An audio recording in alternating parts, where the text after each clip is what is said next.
visitTemples.com அப்படிங்கிற ஒரு website வலைதளம் வந்து கோவில்களை பற்றி எல்லா விவரங்களையும் சொல்லும். அந்த கோவிலுக்கு எப்படி சென்றடையலாங்கிறதுக்கு ஒரு கூகுள் வரைபடம் கொடுத்துருக்கோம். அது தவிர வானிலை அறிக்கை எங்கே போகிறதுக்கு ஏற்ற தருணத்தை வந்து காட்டும். அது தவிர ஒரு வீடியோ லிங்க்கும் இருக்குது. அந்த வீடியோ லிங்க் மூலமாக அந்த கோயிலை பற்றி நிறைய தெரிஞ்சுக்கணும். இன்றைக்கி visitTemples.com மூலிமா சென்னை திருவேற்காடுக்கு அருகாமையில் உள்ள நோம்பலில் இருக்கிற அருள்மிகு அகஸ்தீஸ்வரர் கோயிலை பற்றி தெரிஞ்சுக்க போகிறோம். இந்த அகஸ்தீஸ்வரர் கோயில் வந்து நூம்பல் தொழில்பேட்டை பகுதியில் அமைஞ்சிருக்கு. இரு கம்பெனிகளுக்கு இடைப்பட்ட பகுதியில் ரெண்டு பேரும் கம்பெனியோட சுற்றுச்சுவர் இருக்கும். அந்த இடைப்பகுதியில் கொஞ்சம் குறுகலாக தான் இருக்கும். அது வழியாக போனால் இந்த கோயிலை அடையலாம். இந்த கோயில் மிக பழமையானது. சோழ மன்னன் குலோத்துங்க சோழனால் கட்டப்பட்டது.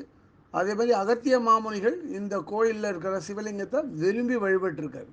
கிழக்கு நோக்கி அமைஞ்சிருக்கிற இந்த கோயிலில் ஒரு 4 கால் மண்டபத்தில் நந்தி வாகனம் மூலஸ்தானத்தை நோக்கி அமைஞ்சிருக்கு. அதற்கு அடுத்து இருக்கிற மகா மண்டபத்தோட மேற்பகுதியில் சிவன், பார்வதி, கணபதி, முருகன், நந்தி பகவான் ஆகிய தெய்வங்களுக்கு விக்கிரகங்கள் இருக்கு. மகா மண்டபத்தை அடுத்து மூலஸ்தானத்தோட வாசல்ல வந்து நிற்கும் கோலத்துல 2 துவாரபாலகர்கள் காணப்படுகின்றனர்.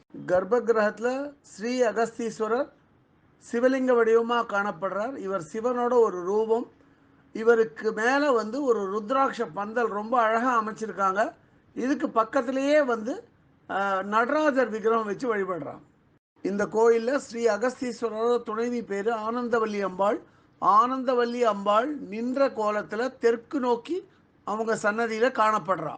அந்த இடத்துல வந்து உற்சவ மூர்த்தியாக சிவன், பார்வதி இருக்கார். அது பக்கத்திலேயே அகஸ்திய மாமுனிவருக்கும் ஒரு சின்ன விக்கிரகம் வச்சு வழிபடுறான். மகா மண்டபத்தோட வலப்பக்கத்தில் வந்து ஒரு கால பைரவர் சன்னதி இருக்குது. இங்கே கால பைரவர் கருப்பு விக்கிரகத்தில் பார்க்கறதுக்கு ரொம்ப ரம்யமாக காட்சி அளிக்கிறார். இந்த கோயிலோட தனி சிறப்பே என்னன்னா, மூலஸ்தானத்தோட பின்பக்கம் மற்றும் கோயிலோட விமானம் ரெண்டுமே கஜபிருஷ்ட வடிவம். அதே மாதிரி மூலஸ்தானத்தை கோஷ்டத்தை சுற்றி விநாயகர், தக்ஷணாமூர்த்தி, மகாவிஷ்ணு, பிரம்மா, துர்கை, சண்டிகேஸ்வரருக்கெல்லாம் விக்கிரகம் வச்சு வழிபடுறான். கோயிலோட பின்பக்கத்தில் வந்து மாம்பழ விநாயகருக்கு தனியாக ஒரு சன்னதி இருக்குது. மாம்பழ விநாயகர் சன்னதியை அடுத்து ஒரு துளசி மாடம் அமைஞ்சிருக்கா. அதுக்கு அடுத்த சன்னதியில் சுப்பிரமணியர், வள்ளி தேவசேனா சமேத காணப்படுறார். முருகர் சன்னதியும் அடுத்து இருக்கிற இடத்துல ஒரு பீடத்து மேலே ஒரு சிவலிங்கம் அமைச்சிருக்கா. இந்த சிவலிங்கம் என்னன்னா, அங்கதான் காலவ சித்தர் சமாதியான இடம் அப்படின்னு அதை வழிபடுறான்.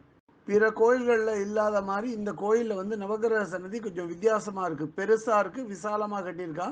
இதில் வந்து என்ன விசேஷம் அப்படின்னா, நவகிரகங்களுக்கு இடையில் சூரிய பகவான் தன்னோட 7 குதிரை பூட்டிய ரதத்தில் தன்னுடைய துணைவியான உஷா மற்றும் சாயா தேவியுடன் காணப்படுறார். இந்த கோயில் வந்து அக்னி லிங்கமாக கருதப்படுறதுனால இந்த கோயிலுக்கு சங்கராச்சாரியார் காஞ்சிபுரம் மகா பெரியவா, ஜெயேந்திரர், விஜயேந்திரர் 3 பேரும் வந்து வழிபட்டிருக்கா. இந்த கோயிலில் அன்னதானம் ரொம்ப சிறப்பாக நடத்துகிறா.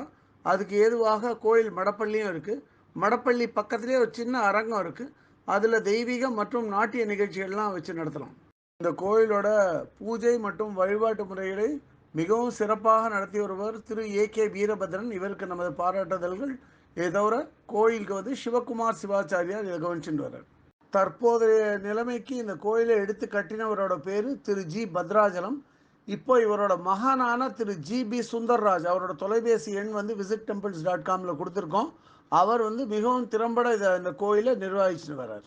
இதுவரை இந்த காணொலியை கண்டும் கேட்டும் மகிழ்ந்த பக்தர்களுக்கு visitTemples.com சார்பாக ராகவாச்சாரியின் நன்றிகள்.